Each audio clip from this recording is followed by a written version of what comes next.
The global recession called into question nearly everything we took for granted a few years before. Economies previously integrated retreated to their respective corners to lick their wounds and regroup. Does this mean globalization wasn't the slam dunk we thought it was? Joining us now to help answer that, in Washington, D.C., Jacob Kierkegaard, Senior Fellow at the Peterson Institute for International Economics.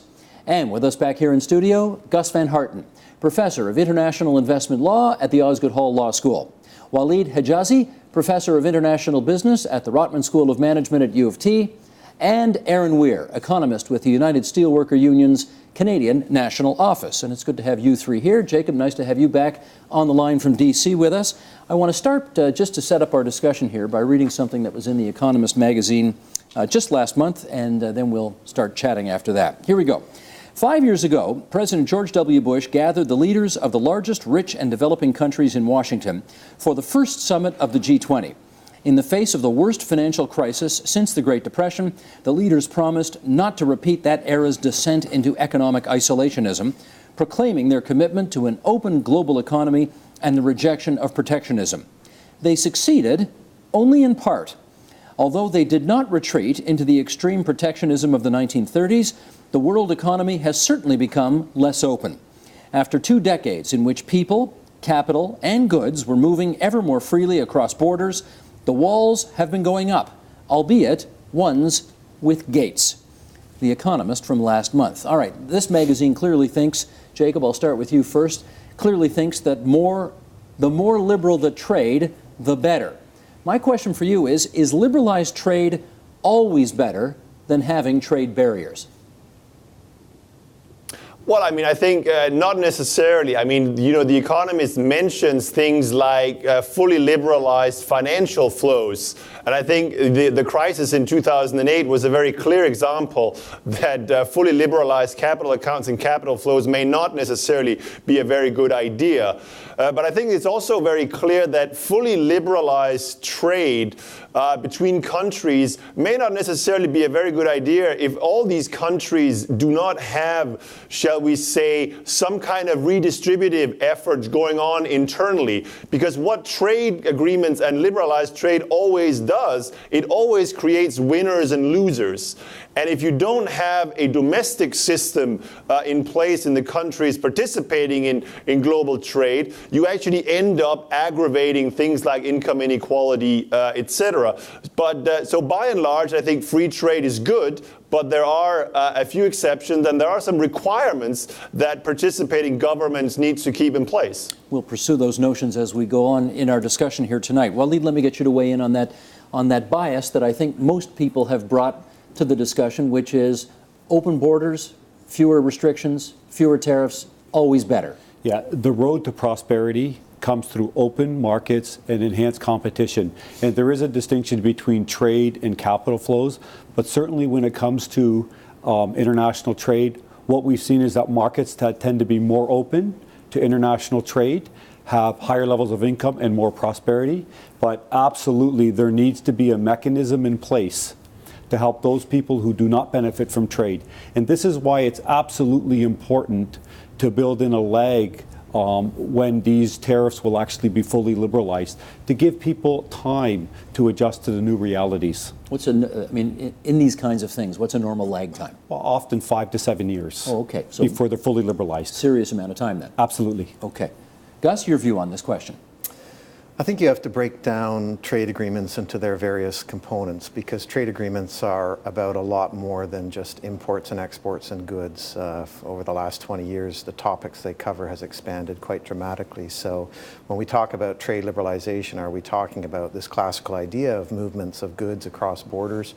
Or are we talking about other topics such as trade and services or intellectual property or investment? And a lot of the debate about trade liberalization is going to change if you talk about this issue in these other contexts. Change how? Well, for example, in the context of investment, we're talking about disciplining governments in how they treat assets.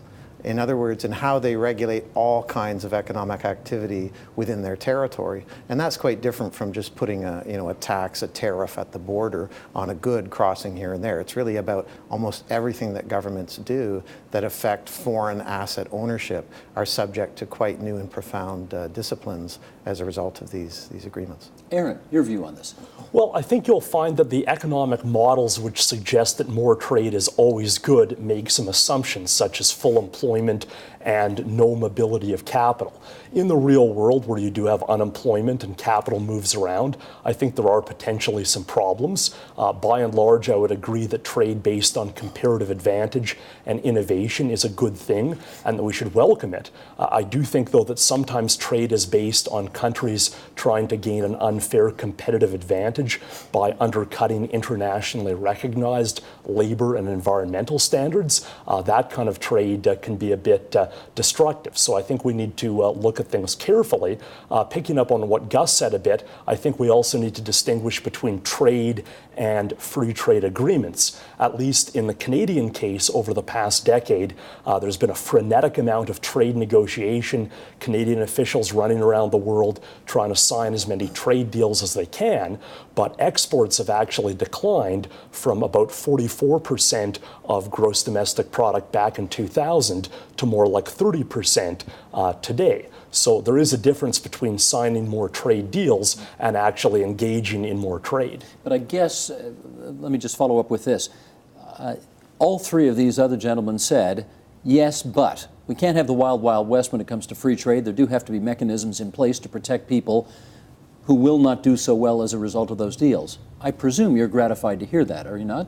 Oh, I was actually very pleased to hear that. It sounds like we could have a great deal of agreement on this panel this evening. We don't want that either, though. Well, fair enough, fair enough. I do think, though, it's important not to just wave away the concerns about inequality by saying, yes, we need to have some kind of mechanism. I think it's important for economists who are in favor of free trade to actually advocate for those kind of redistributive policies so that something actually gets done on that front. In which case, Jacob, let's look at the flip side of the general argument that everybody's made. Can you think of a type of trade that is actually better left behind certain barriers? Give us an example if you could. Well, I mean, I previously talked about certain kinds of financial derivatives trades. I can think of a whole host of those. But I think you can also think of types of trade that have environmental dangers, various types of new chemical compounds coming onto the markets. There's a whole host of environmental issues that you could say, well, actually, goods of that category are better not traded, or in fact, maybe not produced at all. I think you can look at actually the same kind of quality concerns surround various services transactions. So I think you can actually quite easily come up with things that shouldn't be traded across borders, or in fact perhaps traded or produced at all. Okay, Barry just told us that while the agreement 4 years in the making is sort of there in principle, it's still going to take 2 years to get it through various legislatures overseas. So we may be 2 years away from truly being able to answer this question. But humor me for a second here. Waleed, yes or no to the CETA agreement? Absolutely. You're for it? Absolutely. Gus, yes or no to CETA? I'd like to see the text first, and I can't really judge it without the text. You want to see the fine print. Jacob, how about you? Yes or no to the CETA agreement between Canada and the EU? Well, from everything that I've read, an absolute resounding yes. Okay, Aaron, your view? Well, I'd also like to actually see the agreement before I'm asked to pronounce upon it. But you know what it is in principle. Like Gus, I'm in the more skeptical category. I do have some real concerns about the investor state provisions, the labor mobility provisions, the extension of pharmaceutical patents, which is likely to drive up drug costs in Canada, both for provincial healthcare systems and for individual Canadians who need medication. Okay, that's the cautionary side. Willie, you said an unambiguous yes. What do you think the wins are as a result of this? Globally, what we've seen are governments moving towards more open markets. What you get when you have enhanced competition, where countries and industries move towards industries that they have a comparative advantage. What we've seen is globally the movement towards having these kinds of bilateral agreements in the absence of a multilateral arrangement. What I see is dramatic increases in employment in Canada across many sectors of the economy. What I see, and this is critical in coming back to Gus's point around investment. Half of the world's trade goes through multinational networks.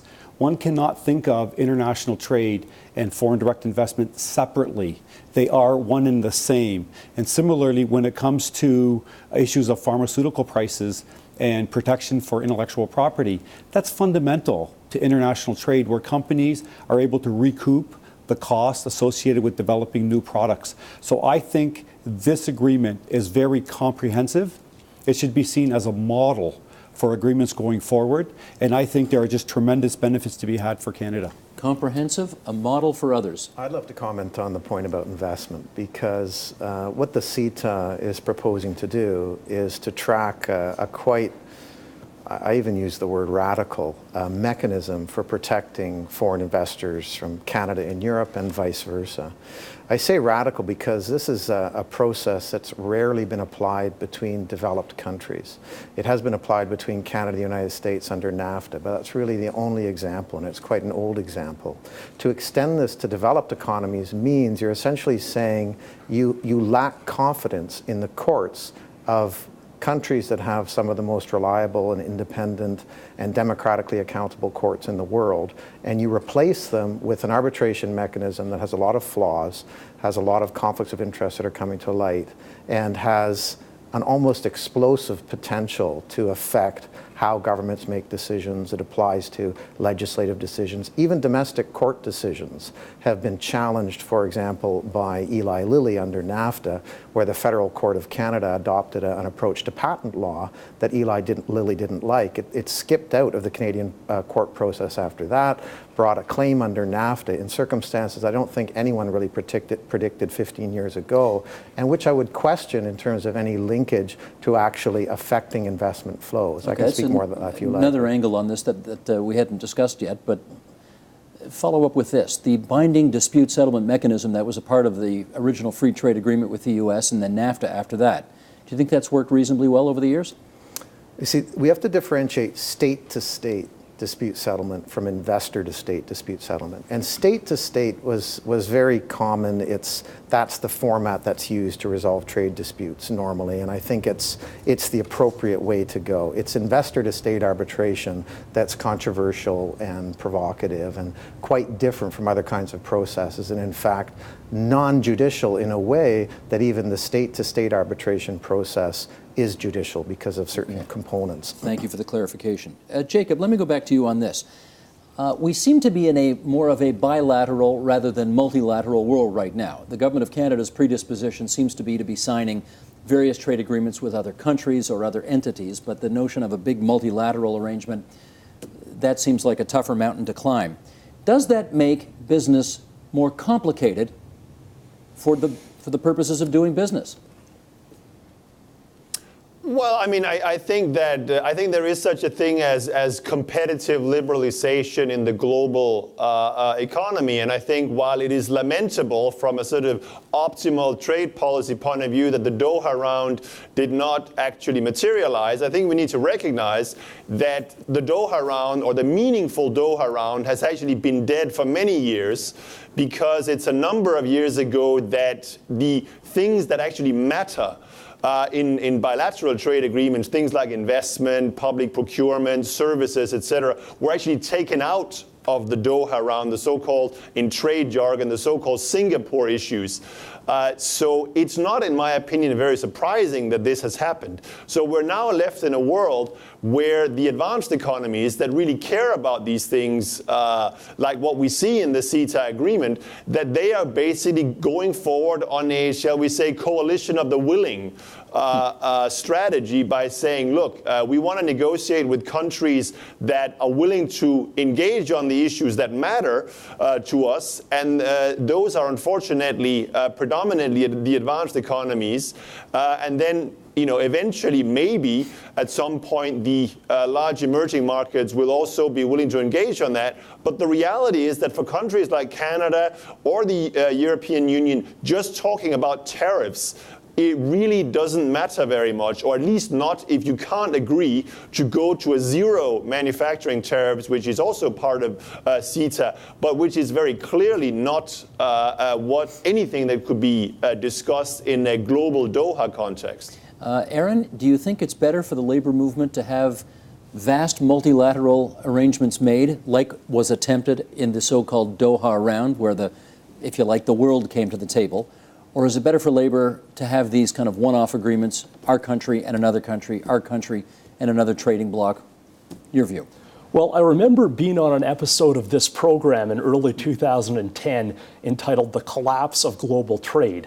And the premise of that show was that we'd been negotiating for almost a decade on this Doha round of the World Trade Organization and still hadn't reached an agreement. Well, here we are 3.5 years later, and that negotiation still seems to be stalled. So I think it's actually a kind of a hypothetical question in a sense. The only game in town appears to be these bilateral agreements. But I do think that is lamentable for Canada and the Canadian labor movement, because the bilateral deals that we've done tend to fall into one of two categories. Either we're negotiating with a partner that is much larger and stronger than us, like the United States or the European Union, and Canada ends up making a huge number of concessions to get a deal, or we end up negotiating with these very small countries whose markets are economically insignificant to Canada. So a week ago, the federal government put out this press release touting the fact that it had signed a free trade deal with Honduras. Well, Canada's total exports to Honduras last year were under $40 million. That really doesn't have any effect on Canada's economy of nearly $2 trillion a year. So I do think there is a problem from a Canadian perspective and from a labor perspective with these bilateral deals. Walid, has he identified a shortfall in all of this? I don't think you can answer the question on the collapse of globalization in the absence of considering the financial crisis.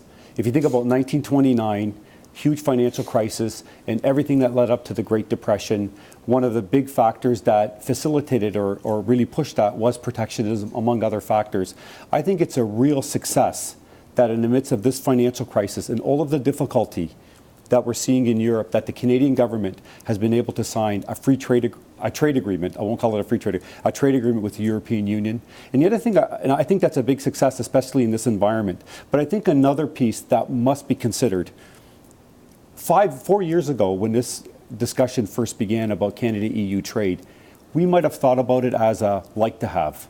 But given that the United States has now entered into discussions with the European Union, this is now a must-have. This is no longer an option for Canada. We cannot be left behind. And the fact that Canada and the U.S. are in serious discussions with Europe to have free trade, I think that's a tremendous success. And I think it goes against the argument that it's the collapse of globalization. To the contrary. Aaron, would you agree, as Barry suggested in the previous segment, that Canada's getting this agreement perhaps 2 years ahead of the United States gives us, in some respects, a leg up on our American competition? Well, I suppose one of the legs up that Barry suggested we'd get from this deal would be for Ontario manufacturers trying to sell goods across the Atlantic. And I think one of the potential challenges there is that to have a good be defined as Canadian and gain that tariff-free access, it would normally have to have a majority of Canadian content. But of course, given the integration we already have with the United States, a huge number of goods that are assembled perhaps in Ontario contain a great deal of American content and may not actually qualify for tariff-free access under this Canada-Europe deal. Now, there's a solution to that on the automotive side with this quota of 100,000 vehicles that can be sold to Europe with a much lower level of actual Canadian content. But I would perhaps differ a little bit with Barry on this notion that it's a big win for manufacturers. I think we actually need to see the text of the agreement, what the rules of origin are, to know whether we'll be able to sell many manufactured goods across the Atlantic. We're in Ontario, but you're from Missouri on this. I suppose, yeah. I guess so. Okay, Gus, you wanted to say. I think it's very important to think about the Europe-U.S. negotiations when we evaluate this deal. I think the best thing the federal government could do now is drag its heels and not finalize the deal until we see what the Europeans and the Americans actually agree. Because it could be that the Americans and the Europeans go down a path that makes a lot of the approaches taken by the Canadian government here turn out to be not such a good strategy. Now, will they do that? I'm not so sure. I get the impression that there's a real pressure to just announce the deal, get it done, and kind of score the political points from that. But from a negotiating point of view, in terms of the country's interests, I worry quite a bit that we're doing our deal and locking it in before we really know what the big players are going to decide. And that could affect us on a range of things, such as rules of origin for automobiles, as Aaron has signaled. Until we know how the U.S. is going to solve the problem of rules of origin, we could end up with silo approaches on rules that leave us in the cold, so to speak. Jacob, what's your view on that? Well, I mean, I would certainly agree that you would need to look at the fine print in order to decide such very detail-oriented things like rules of origin. But by and large, I think it is clear that from a country like Canada, watching the two giants begin to negotiate in TTIP, I would say that going with this agreement, getting it ahead of time, is probably at net, in my opinion, going to be about as big as advantage as Canada can hope for in this. Let me bring another element into this discussion, and that is this potential agreement that's out there on the horizon called the Trans-Pacific Partnership, which Canada is involved in, trying to negotiate its way through. We're talking about Australia, Brunei, Chile, Japan, Malaysia, Mexico, New Zealand, Peru, Singapore, the United States, and Vietnam. So it's not the whole world, as the Doha round might have been, but it's a good chunk of the world. Waleed, tell us, why do you think the potential of an agreement in that sphere could be so important to Canada? It's very important for Canada, and I would like to think of the Canada-European agreement as a stepping stone into that broader trade agreement. And you think about globalization and a multilateral, trying to get 40 players to come to an agreement on something this complicated is very, very difficult, especially with lawyers like Gus on the panel and so on. But the idea is that, by nailing down the Canada-EU, the US-EU, and then starting to bring in the TPP is very important. And if I may, one of the challenges for Canada has to do with how we rank when it comes to innovation. And Canada is at risk of falling out of the Global Innovation Club, given our poor performance. Two things happen when we have a free trade agreement with Europe. Number one, Canadian companies have a bigger market to spread their sales over, number one. And number two, we engage more with sophisticated buyers and along the supply chain and also the customers and so on. So Canada's integration with Europe is going to position us very well in our discussions, but it's also going to signal our commitment to making these kinds of very comprehensive and detailed deals. I think this sets up Canada and the United States very well for the possibility of having a TPP. Gus, do you agree that Canada's successfully concluding, so far, in principle, an agreement with the EU augurs well for whatever's going to happen with the Trans-Pacific Partnership? First, if I can stress a couple of critical points. Sure. First thing, Canada joined the TPP negotiations around round 6 of the negotiations. So the text was mature by the time the Canadian negotiators got to the table. That's not a good start.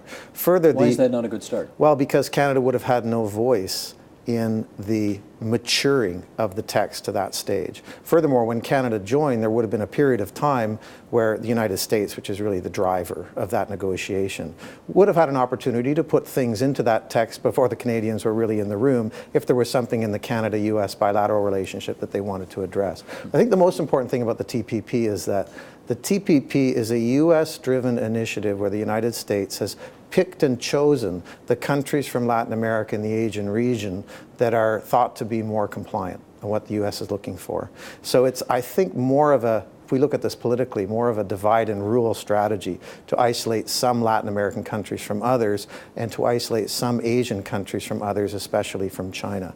And that's part of the aspect of these regional trade agreements, is they're very much about certain power blocks kind of consolidating themselves under the leadership of one major player. Jacob, would you characterize it the same way? Well, I mean, I think you need to distinguish between the economic effects of TPP and the political effects, because I think now that Japan has joined the TPP negotiations, if you just look at the size of the various bilateral relationships inside TPP, the reality is that they are completely dwarfed by the bilateral U.S.-Japanese trade and investment relationship. So if you don't want to be too cynical about it, but it has really become, to a large extent, a U.S.-Japan FTA with a lot of other stuff going on the side, including, of course, the role of Canada. So in economic terms, that's what we're talking about. In political terms, I absolutely agree that there are geopolitics involved here. And in some ways, we like to think here in Washington that one of the best things that could happen for the success of the TPP agreement is actually that China continues to play a sort of belligerent foreign policy stance in the South China Sea and elsewhere, because it's going to push a number of the Asian countries towards a stronger economic relationship with the United States. But I think actually one of the things that has happened in just the last couple of months is that the Chinese leadership have begun to take in a significantly more constructive approach towards the TPP negotiations and do not necessarily view it anymore as just a pure encircling exercise led by the United States aimed against China, but actually it's something that the Chinese should try to engage with constructively, and perhaps in the longer term, not that I think that they would have any chance of joining TPP anytime soon, if at all, but at least build on some of the things that are in TPP in a deeper bilateral relationships with a number of the major TPP countries, including, of course, both the United States and Canada. Jacob, just a quick follow-up. Why do you think the Chinese appear to have changed their view on the TPP? Well, I think it's because they have largely concluded that, this is going to happen. And they've also concluded that the sort of competing Chinese or China-centered Asia-only set of agreements aren't really, in neither economic nor political terms, going to amount to very much. That's the so-called RCEP negotiations. So this is essentially, in terms of trade negotiations in Asia, the only material game in town. And I think that's where the TPP is also going to be very important, because it is going to set a new standards for many Asian FTAs. There are many bilateral free trade agreements between the Asian nations, but they're really not very deep, and they do not liberalize trade beyond what various global trade rounds have done. But TTIP, as a mega regional agreement, is very different. And I think the Chinese have woken up to that effect, and therefore concluded that this is actually something they need to engage with rather than try to fight. Understood. Aaron, I haven't got you yet on the original question that got off this latest round of discussion here, which is, do you think the successful conclusion of the Canada-EU trade agreement portends a successful inclusion in the Trans-Pacific Partnership, and would you look favorably upon that? Well, I mean, certainly these trade deals can build upon each other. I mean, Canada already has bilateral free trade deals with 4 of the other TPP countries, so the United States, Mexico, Peru, Chile. But if you look at the remaining TPP countries, we actually import about $15 billion of goods from them per year and export only about $10 billion of goods to them per year. So it's not really a huge amount of trade flows that are at stake with the TPP for Canada. And the trade that is there is actually quite imbalanced. We've got about a $5 billion trade deficit with Japan and to some extent those smaller TPP economies. So if you believe that what the deal is going to do is proportionally increase those trade flows, it actually means an even bigger trade deficit for Canada. Like if you assume the TPP were to boost both imports and exports by 10%, we'd be selling an extra $1 billion of exports, but we'd be bringing in an extra $1.5 billion of imports, which could displace more production and jobs. There's exactly the same concern with Europe, that our existing trade relationship is quite imbalanced, and that the free trade deal may simply entrench and deepen that imbalance. Well, Lee, let me put another issue on the table, which is it looks like through the negotiation of these other agreements with other entities besides the United States, that the Canadian government and Canadian business are really trying hard to diversify our markets. And yet it still feels as if we just want to do business with the United States. They're right there. They're handy. We know them. Is this a strategy that in some respects is just not doing what perhaps political leaders want it to do because the states are just right there? Yeah, and companies maximize profits, and it's real easy. They have these established relationships and so on. And you think about Mark Carney, remember that guy? Who made the point that we're just too focused on these lagging economies. So 86% of our exports go to the United States, Europe, and Japan. We need to diversify away. But it's really hard to work in a lot of markets. We do need to get out of these traditional markets, and Department of Foreign Affairs has an estimate. If Canada could increase its import share of the BRIC markets, so Brazil, Russia, India, China, by 1% over the next 30 years, that would add up to $290 billion of additional exports. Okay, but Aaron's point is if you do that, that's all well and good coming this way, but the opposite will also be true, which is our trade imbalances with them could increase even further. Yeah, but unfortunately, the data don't bear out Aaron's prediction. I mean, the idea is that if two countries get involved in a trade agreement, if the measure of success is the trade imbalance that you had going in, no one would ever sign a trade deal because there'd always be a winner and a loser if that was the measure. The fact of the matter is, trade cannot be thought of as a zero-sum game in the way that you're thinking.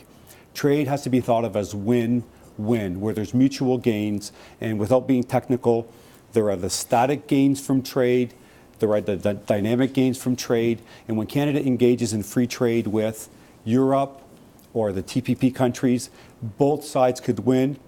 Notwithstanding the comment made earlier, there are winners and losers within each country, and there must be mechanisms, but on net, this country benefits, that country benefits. It is not zero-sum, it is win-win. So I'm not suggesting that trade is a zero-sum game, but we have had a huge shift in Canada's trade balance over the past decade. If you go back to the year 2000, we were running a trade surplus of about $60 billion with the rest of the world. That was being added to our economic growth. Now we're running a trade deficit of about $40 billion with the rest of the world. That's subtracting from our economic growth. Now there may be other benefits to trade in terms of consumer prices and competition and other things that you've talked about, but I mean, would you agree that that's a bad thing for Canada, that we've sunk into this deep trade deficit? And I would argue that it's a problem in the corporate sector.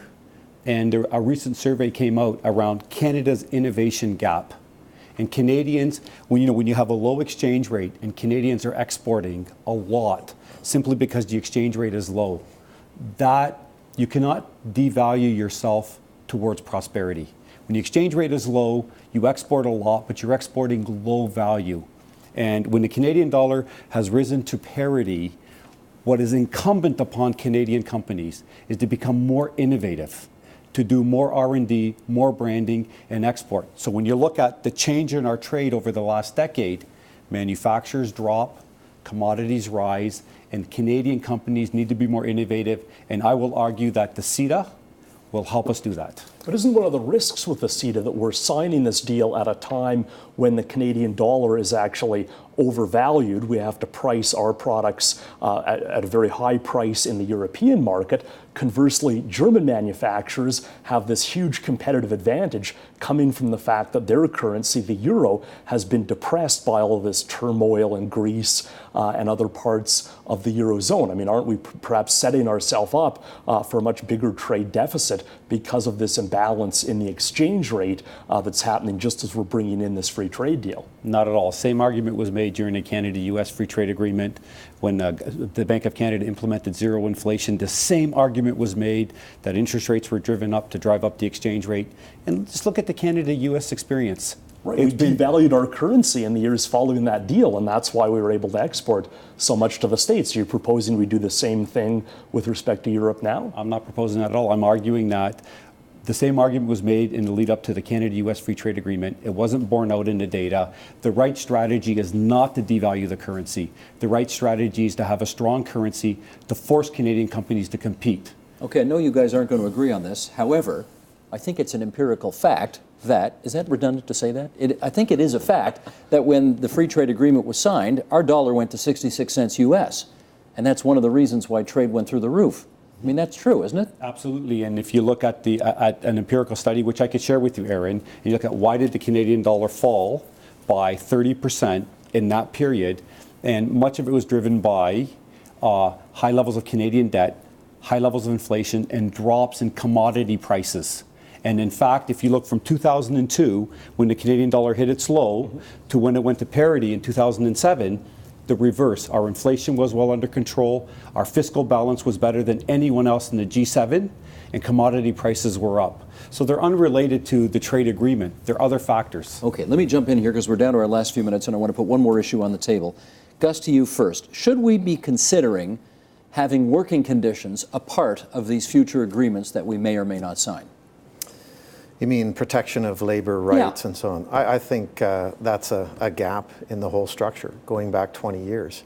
Why do we emphasize trade values to the point where this leads to all of this pressure that on labor and on workers in general and on governments themselves to appease mobile companies? And I just want to, if I can take the debate a little bit away from the data and the economics, just to give a very specific example of how I think these agreements can go too far in certain new areas. And this is another example from investment, okay?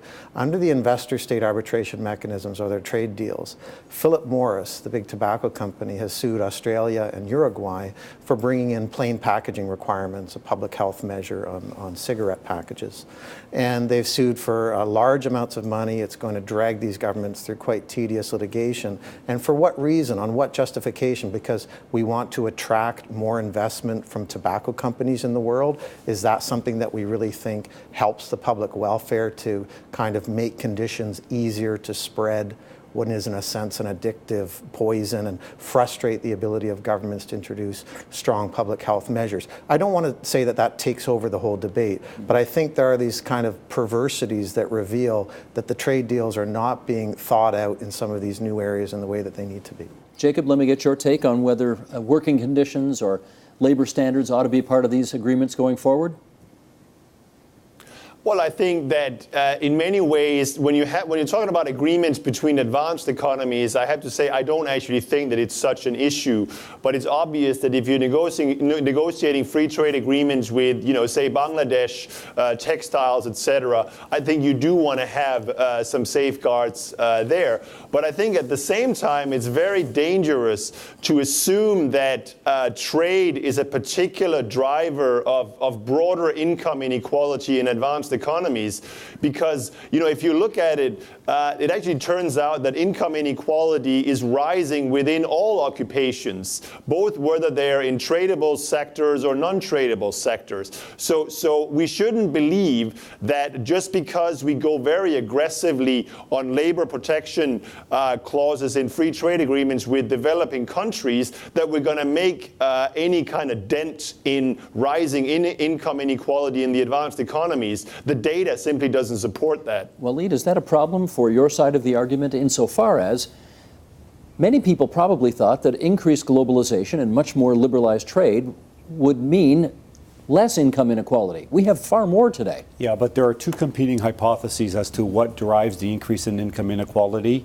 One is trade liberalization, globalization, importing a lot of unskilled stuff, and that's competing with people producing that here. And the other is technological innovation. So technological innovation has been quite biased towards high-skilled workers. And in fact, technological innovation, in fact, facilitates globalization. So the empirical evidence tends to side with not globalization that's driving increases in income inequality. It's really technological innovation. And if I may, I underscore, and I'm going to digress, but it's directly related to what you're saying. I think it's problematic when governments protect jobs in Canada that are not sustainable, Because what ends up happening is kids leaving high school make decisions, and they see these jobs that are there, for example, in manufacturing, that are being protected. So should we let the car companies go bankrupt? Well, the point I'm trying to make, is that, you know, when someone takes a job in a manufacturing facility when he or she are 20 years old and they don't know better, what's going to happen to them when they're 40? And the data speak very clearly. The older you are when you get displaced, the larger the drop in your salary, and the longer it takes. So coming back directly to the point, we need mechanisms, but we need to prepare Canadians for the new realities that these trade agreements will bring. The old reality is that the clock is finished. We're out of time. Okay. I want to thank everybody for participating in our discussion, though, tonight, starting in Washington, D.C. with Jacob Kierkegaard, the Senior Fellow at the Peterson Institute for International Economics. Jacob, thanks again, as always, for being there on the line from D.C. And back here in our studios, Pleasure. Gus Van Harten from Osgoode Hall Law School, Waleed Hijazi, the Professor of International Business at the Rotman School at U of T, Aaron Weir from the United Steelworkers Union. Thanks so much, everybody. Thanks for having us. Support Ontario's public television. Donate at tvo.org.